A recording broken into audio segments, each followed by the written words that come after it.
Hello everyone, and this is the backup video lectures for our Python workshop that has been held in KAIST. I'll start just from scratch. So what I want you to do is to go to this website, GitHub /KAIST/Python, and this is the place where we keep all our presentations. And this is the place where you get our data session 2 folder. So go here to this main page of the repository.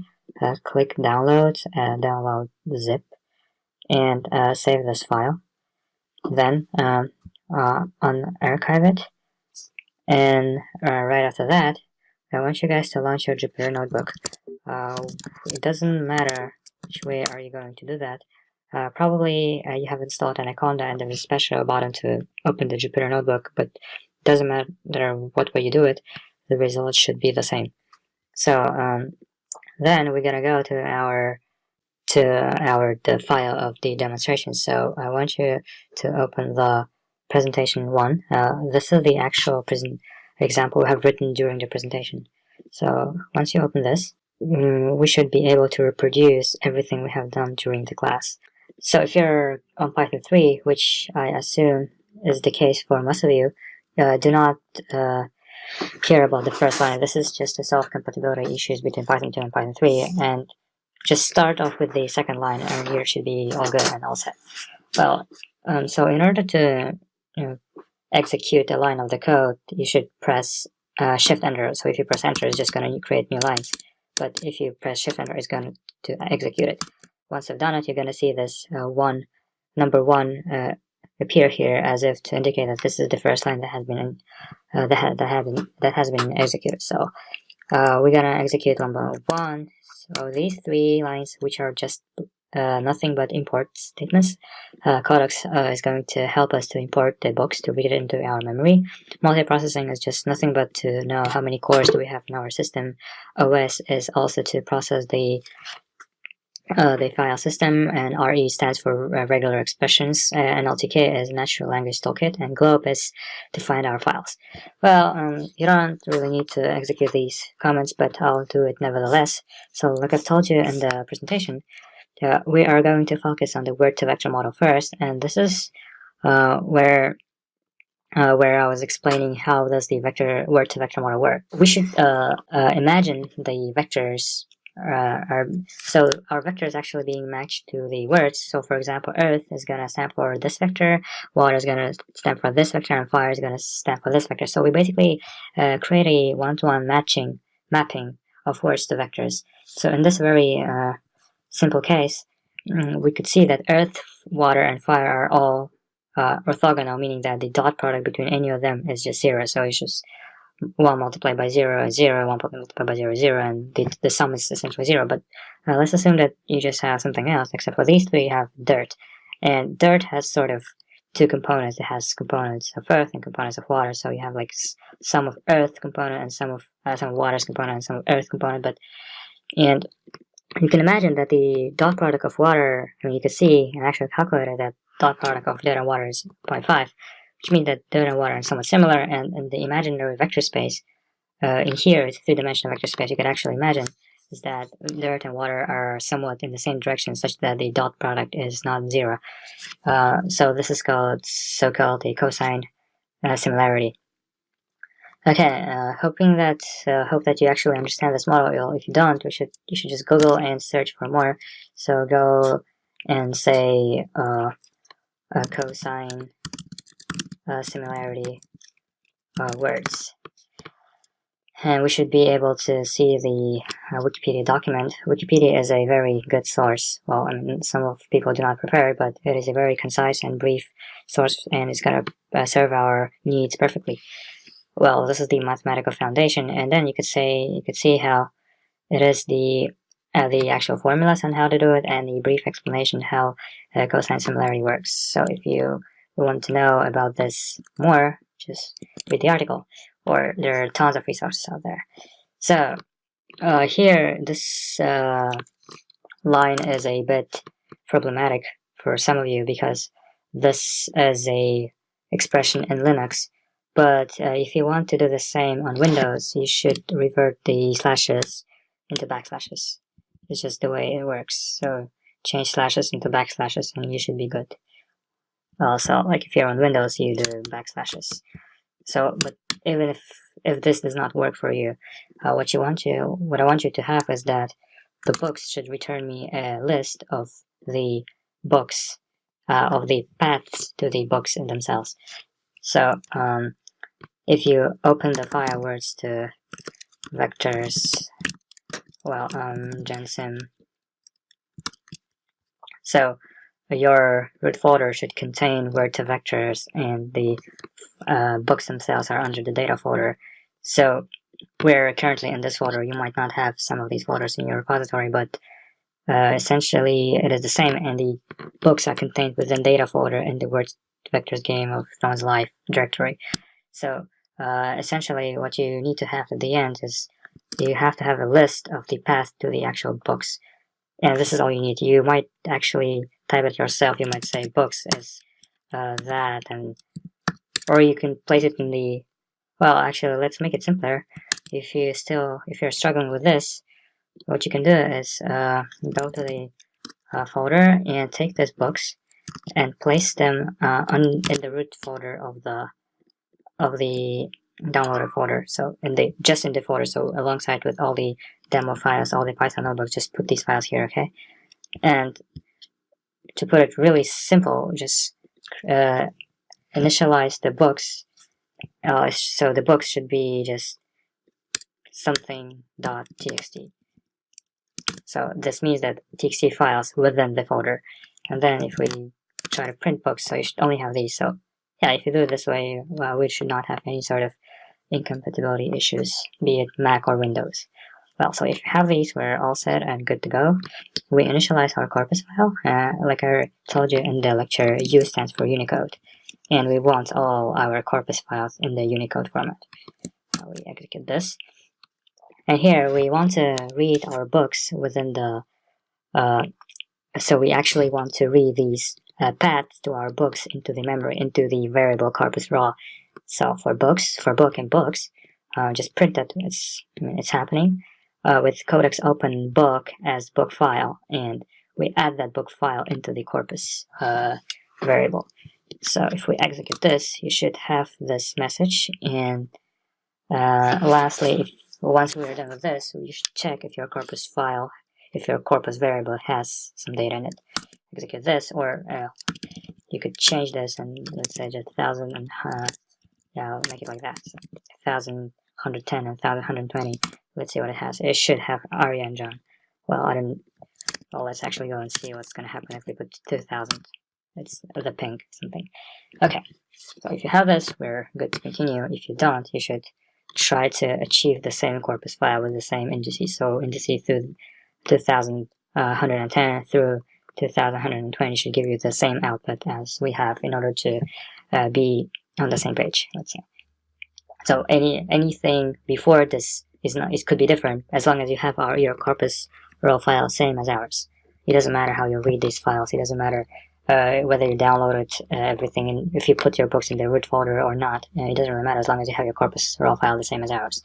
And then we are going to load our pickle file. And okay, so what it's going to do is actually sort of the thing that is going to split our Corpus raw into sentences. So like I told you during the presentation, Tokenizer is some kind of an object that has all these English punctuation marks within it. So we know that sentences are generally splitted by dots, and commas are just nothing but the indicators of the sentence of the sentence structure. So the comma is not a delimiter for sentences, and so is the semicolon. But for a new line, tab might be important to separate sentences, or there might be something ugly like some encoding which might indicate a sentence that the sentence has ended, but we don't know, we don't want to know, and we don't really care how the sentences are split in our document. So we initialize our Tokenizer object, which is this, and that is going to take care of all of the business that we have performed up there. Well, we want to split our Corpus file using our Tokenizer object. So if you do this and hit enter, you should actually split your corpus, raw corpus object into raw sentences. So it should take a while. Like you see here, it takes a while, and now it's done. And if you print the sentence 1100 through 1110, you should see this. So if you see this, you're good, and we should be ready to continue. Now we want to split our sentences into the words, and in order to do that, we initialize our function. Let's call the sentence the word list. And what it's going to do this is by taking advantage of regular expressions, we are going to clean our sentences of these marks that we do not want to appear. So what this regular expression does is basically takes only English letters out of the sentence. So we want only these symbols within our sentence. So shift enter and execute the line, and raw sentences 45 should give you this. But if you process the sentence 45 using this function of ours, and see, and the result should look like this. If you actually process the sentence using our function, you should successfully split the sentence into the words and get rid of these encoding strings. Okay, so now let us create a sentences array where we're going to put all the processed sentences. So this function does nothing, it just shows me a result of function acting on the sentence, but we never saved this result to anywhere. So sentences is the list that's going to store every single sentence split to the split using the sentence to word list function. So let us create a new list. Let's call it sentences. So you see, it's not raw, it is processed sentences, and it is a matrix of words. So we want to have, so basically sentences is a two-dimensional array that, and A stands for sentence number, and B stands for word within the sentence A. Okay, so for every single sentence in our raw sentences, let's just make sure it's longer than 0. This is just a safety measure. We append a new array to our empty list. We append a new list to our empty list, and that is going to take some time. Like you can see here, and there's a star. And here, if you try to print 166, it should give you this sentence. He juggles and riddles and does magic, and he can sing prettily in 4 tongues. If you say 0, it should give you a he, right? So sentences is a matrix of words, matrix of sentences that contain words. Okay, and now we actually want to see how many words do we have, and in order to do that, we could see the sum of the first sentence and the second sentence. And well, let's actually see what is the first sentence on its own. It's just 6, and in order to do that, we're going to use so-called list concatenations. And to show you guys how that works, well, I'm going to do this just to show you what this object represents. Okay, so I'm going to call DummyList equals this. So DummyList should give me something. Well, we could always create some new spaces if we do not want to disturb ourselves from the rest of the document. So let's see what DummyList does. DummyList just gives me a length of something. So there are a lot of, well, I should say sentence. I was wrong. Okay.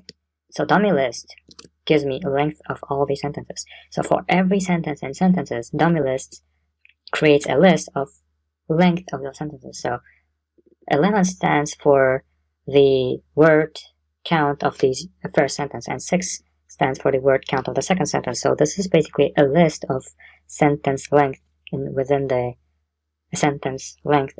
So this is basically, if you sum this array, you're gonna get the word count. So if you just sum this, you should get the actual number of words within our matrix of words. It should give us approximately 200,000 words. And you don't need to initialize the list. You could just sum it within the expression of list concatenations, and you should get the same result. And like I've told you in the presentation, if you forgot, let's say we forgot to say something variable equals to our sum, we could always take the last output from the shell by going underscore. So underscore should always give me the last variable. So this output variable, the last output, is always stored in the underscore variable. So if you want to copy that into your memory, or copy that into a new variable, you could assign a new variable into the to the underscore. So you're not gonna lose it anymore. Okay, so do this and do that. Okay. And next, what are we going to do now is that now that we're done actually modifying our data, since our sentences look normal. Well, I shouldn't say normal, but they look better than they used to. We're ready to actually try to do some analysis in our data. Well, we're done with data wrangling. Now we're on the next stage of our journey, on the stage of actually training the model. So, like you probably remember, is the data wrangling. So the data manipulation, the actually putting the data into a sensible format with the computer, is a very important step. And if you don't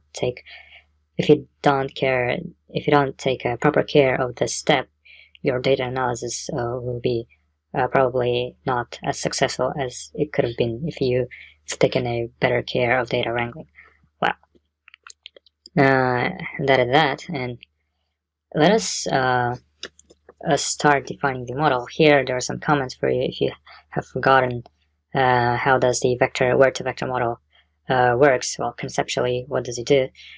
Here are some comments for you, but I'll just say that for this model, we're making a 300-dimensional vectors, so every single word is going to correspond to a 300-dimensional vector of numbers. So we can actually perform mathematical operations on those vectors. Okay, we say that number feature 300. A minimum count is how many times a word should appear in the document in order to be registered in the data analysis. And number of workers is just where this multiprocessing library comes handy, is just to know how many cores your computer has. And I mean, if you know, you could just say 4. Well, I know that's 4. Just let it be 4. Context size is how many times do you look at the word size? How many words do you look at a time? So which is not a very sensitive parameter for this model, but nevertheless, let's just keep the default. Let's just keep the advisable number 7 here, and as well as downsampling is how often do we look at the same word, and this is how many words do we look at the same time. And seed is just for the reproducibility of this model. So if you put the seed 1, you should have the exactly same results as we're gonna have in this example. Well, let us import the library, the word2vector model, from the Gensim .models.word2vector as WV. As WV just stands for shortcut, so this WV is the same thing as WV is just the same thing as this whole thing. Well, because we're lazy, we don't want to type the Gensim.model.word2vec, we just want to say WV. So saying something imported as something is just assigning this something to the import statement. Okay, so here you could have written this and it should not change a thing. So doing this or doing this is essentially the same thing because we said as something. Okay, so here we basically initialize our model and we call it word2vec.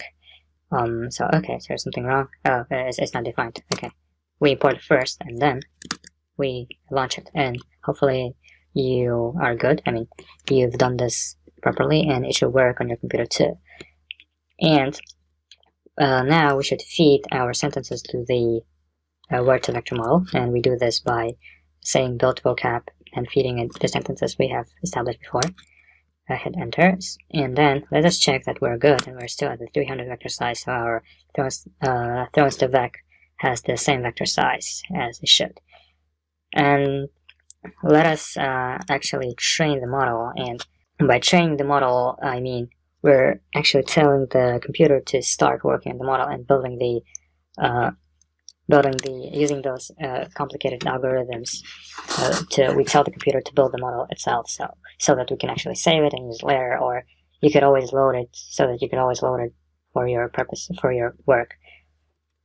So hit shift enter here, and it should probably take some time, and just give it a couple of minutes. Depending on your system, it might take up to, I guess, 10 minutes.